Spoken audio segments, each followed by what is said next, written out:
یانەی چاخۆ ئامادەکاریەکانی بە قۆناغی دۆمی خولی نایابی یانەکانی عێراق چڕتر کردووەتەوە. تیپەکە شاوی لا پارێزگاریکردن لە ئەنجامی دڵخۆشکەرە. زاخۆ پاش کۆتایهێنان بە قۆناغی یەکەمی خولی نایابی عێراق بە بوونی لە پلەی شەشەم ئامادەکاریێکی باشی بۆ قۆناغی دووەمی خولەکە کردو.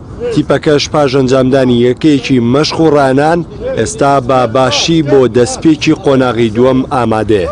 یانەی زاخۆ بە ڕانەرایەتی عەبدولوەهاب ئەبولهێل لە گواستنەوەکانی زستانەدا 5 گرێبەستی بۆ تیپەکەی ئەنجام داوە لە پێناوەوەی ئەنجامەکانی باشتر بێت لە خولی نایابییانەکانی عێراق و بەرەوپلەکانی پێشەوە هەنگاو بنێت.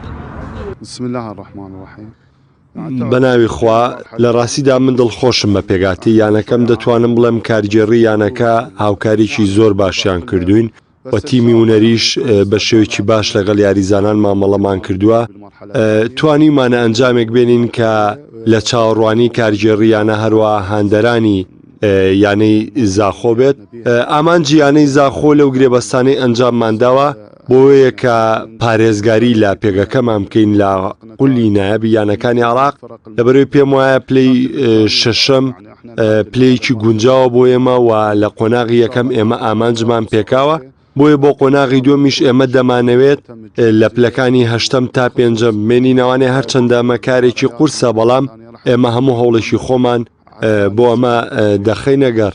بەپێی ئەنجامی یاریەکانیش دەتوانم بڵێم ئەکرێت زاخۆ بتوانێت تموحێکی زیاتری بێت لە خولی نایابی عێراق، بەڵام پێویستە ئێمە چاوەڕێکەین چونکە خۆتان دەزانن هەموو تیپەکانی عێراق یانەی بەهێزن و یانەکانی دیکە پارەیەکی یەجگار زیاتریان لە ئێمە سەرف کردووە تاو ئەنجامانەیان توانیوە لە قۆناغی یەکەمدا دەسەبەر بکەن. زاخۆ لە قۆناغی یەکەم بە ئەنجامدانی 19 یاری توانی 30 خاڵ کۆبکاتەوە کە تێیدا 7 سەرکەوتنی تۆمار کردو، لە 9 یاریدا یەکسان بوو و لە 3 یاریدا شکستی خواردو. 7 گۆڵی تۆمار کرد و 13 گۆڵیشی لەسەر تۆمار کرا. بڕیارە لە یەکەم یاری قۆناغی دۆمیش یانەی زاخۆ لە شاری سلێمانی بێتە میوانی یانەی نەورۆز. محەممەد ئیبراهیم، کەناڵی ئاسمانی پەیام، سلێمانی.